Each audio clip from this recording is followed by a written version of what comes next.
नमस्कार, प्रादेशिक समाचार के साथ मैं आसिया नाज़रीन। अब समाचार विस्तार से।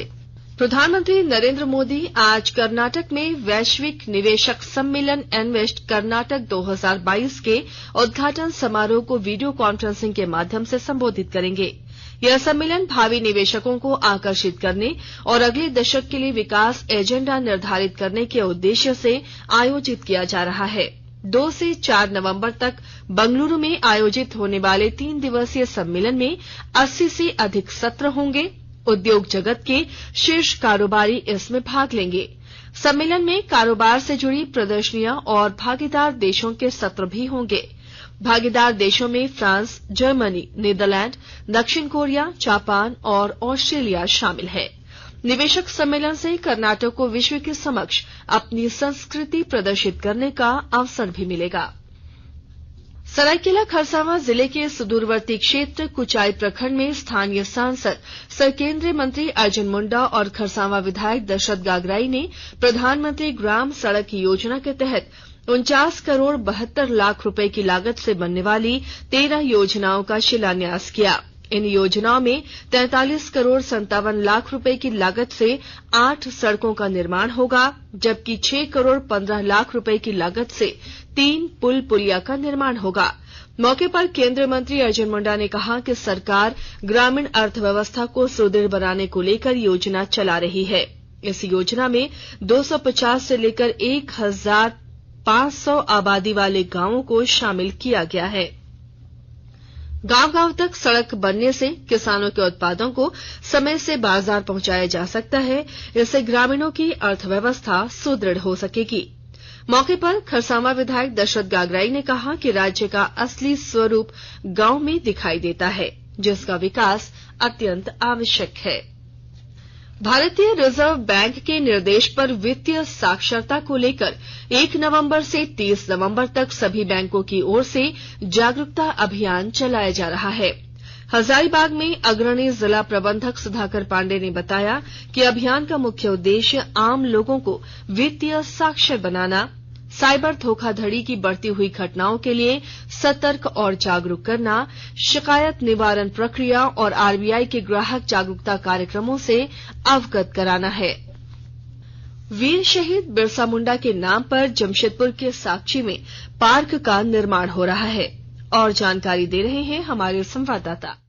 वीर शहीद बिरसा मुंडा के नाम पर जमशेदपुर शहर के बीचों बीच साक्षी में खाली ट्रेंगुलर मैदान में इसका निर्माण किया जा रहा है। पार्क में बिरसा मुंडा की आदमकद प्रतिमा के अलावे खूबसूरत फव्वारा, बैठने के लिए आकर्षक कुर्सियां लगाई जा रही है। साथ ही लैंडस्केपिंग भी की जा रही है। आकर्षक लाइटिंग की व्यवस्था भी होगी। पार्क का निर्माण Tata steel utility and infrastructure services द्वारा कराया जा रहा है। सांची में बन रहा बिरसा मुंडा पार्क जमशेदपुर समेत कोल्हान का पहला पार्क होगा जो बिरसा मुंडा के नाम पर होगा।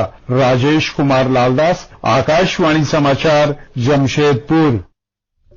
राज्य निर्वाचन आयोग के निर्देश पर नगर निकाय चुनाव के लिए देवघर नगर निगम और मधुपुर नगर परिषद में वार्डों का आरक्षण प्रस्ताव तैयार कर लिया गया है। देवघर नगर निगम क्षेत्र के 36 वार्ड और मधुपुर नगर परिषद में 23 वार्डों का आरक्षित किया गया है। इसमें देवघर नगर निगम में 4 वार्डों को अनुसूचित जाति और देवघर नगर के 18 वार्डों को महिला के लिए आरक्षित किया गया है। वहीं मधुपुर नगर परिषद में 2 वार्डों को अनुसूचित जाति और 1 वार्ड अनुसूचित जनजाति के लिए आरक्षित किया गया है।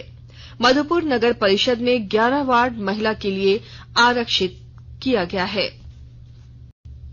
मुख्यमंत्री हेमंत सोरेन आज साहिबगंज में आयोजित आपकी योजना आपकी सरकार आपके द्वार के मुख्य कार्यक्रम में शामिल होंगे। वे विभिन्न सरकारी योजनाओं का उद्घाटन और शिलान्यास करेंगे। लाभुकों के बीच परिसंपत्तियों का भी मुख्यमंत्री वितरण करेंगे। श्री सोरेन कार्यक्रम के बाद अपने पटना स्थित आवास में रात्रि विश्राम करेंगे। दोपहर बाद रांची लौट जाएंगे। सरायकेला अंचल के वीरबांस पंचायत सचिवालय में कल आपकी योजना आपकी सरकार आपके द्वार कार्यक्रम के दूसरे चरण में शिविर लगाया गया।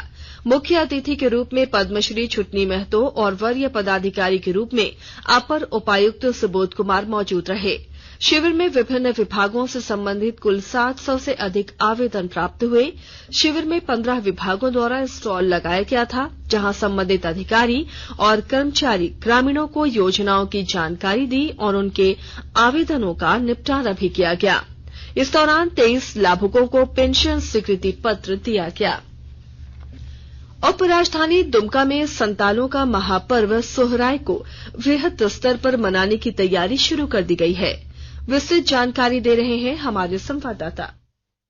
उपराजधानी दुमका में इस बार संतालों की महापर्व सोहराय को वृहद स्तर पर मनाने की अभी से तैयारी शुरू कर दी गई है। इसे लेकर विभिन्न आदिवासी संगठनों ने दुमका के आउटडोर स्टेडियम में बैठक की और साझा कार्यनीति बनाने की पहल की है। बैठक में सभी संगठनों के विचार आमंत्रित किए गए और तय किया गया कि सोहराय पर्व में इस बार एकरूपता और एकजुटता लाई जाएगी। इसे लेकर आदिवासी संगठन 5 नवंबर को फिर बैठक करेंगे।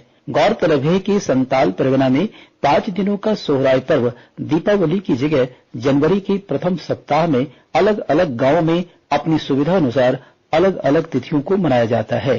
आर.के. नीरद, आकाशवाणी समाचार, दुमका। देवघर में डेंगू के 5 संदिग्ध मरीज मिले हैं। इनमें से 3 संदिग्ध मरीजों का इलाज सदर अस्पताल में कराया जा रहा है।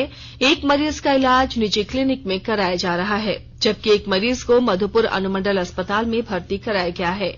संदिग्ध मरीजों के घर में स्वास्थ्य विभाग फॉगिंग करा रहा है। लार्वा टेस्ट के लिए विभाग सैंपल भेजा जाएगा। स्वास्थ्य पदाधिकारी डॉक्टर गणेश कुमार ने बताया कि फिलहाल सभी का इलाजा टेस्ट के लिए रिम्स भेजा जाएगा और पुष्टि होने के बाद सभी का समुचित इलाज कराया जाएगा। सरायकेला में विद्युत शवदाह गृह का निर्माण कार्य शुरू हो गया है। सरायकेला नगर पंचायत के अध्यक्ष मीनाक्षी पटनायक ने कुदरसाई बड़पुल के पास शवदाह गृह के निर्माण कार्य का कल निरीक्षण किया और निर्माण कार्य की जानकारी ली। उन्होंने निर्माण कार्य से जुड़े लोगों से कहा कि विद्युत शवदाह गृह का निर्माण में पूर्ण गुणवत्ता सुनिश्चित करें। गुमला जिले के उपायुक्त सुशांत गौरव ने कल खनन टास्क फोर्स, विधि व्यवस्था, कारा, परिवहन, मानव तस्करी से जुड़े मामलों की समीक्षा की। उपायुक्त ने कैदियों के लिए लाइब्रेरी निर्माण, ओपन जिम, स्वास्थ्य जांच और उपचार के साथ उनके कौशल विकास प्रशिक्षण के लिए प्रस्ताव तैयार करने पर जोर दिया। खनन विभाग की समीक्षा के क्रम में उपायुक्त ने अवैध रूप से बालू और पत्थर की बिक्री करने वालों पर कड़ी नजर रखते हुए उन पर कार्रवाई करने का निर्देश दिया। उन्होंने जिला खनन पदाधिकारी को जंगल से अवैध लकड़ियों की तस्करी पर भी नजर रखने और चिन्हित चौक चौराहों पर सीसीटीवी कैमरा लगाने के लिए प्रस्ताव देने का निर्देश दिया। गोड्डा जिले के उपायुक्त जिशान कमर ने सभी विभागों के उच्च स्तरीय अधिकारियों को अपने अपने विभाग की जानकारी आम जनों तक पहुंचाने का निर्देश दिया है। उन्होंने झारखंड राज्य खाद्य सुरक्षा योजना के अंतर्गत green ration card, Savitribai Phule किशोरी समृद्धि योजना, मुख्यमंत्री पशुधन विकास योजना के लिए आवेदन लेने और सबके लिए किसान क्रेडिट कार्ड के लिए समय पर आवेदन प्राप्त करने का निर्देश दिया है।